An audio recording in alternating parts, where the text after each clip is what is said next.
This is a 2001 New Holland LS180. It's got about 650 hours. It's got the Ford 3-cylinder diesel in it. And I'll get a shot of the engine compartment right here. This machine's been fully serviced in the past 20 hours. It's ready to dig. All new filters, oil, everything's ready to go.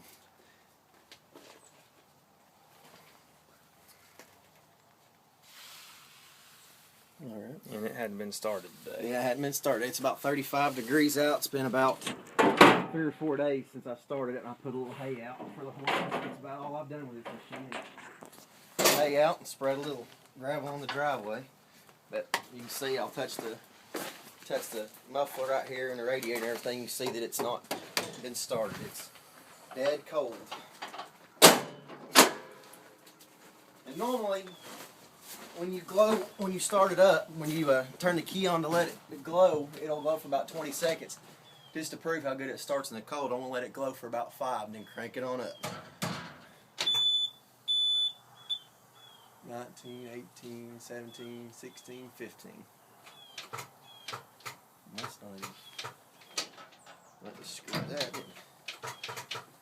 You got to put your seatbelt on first.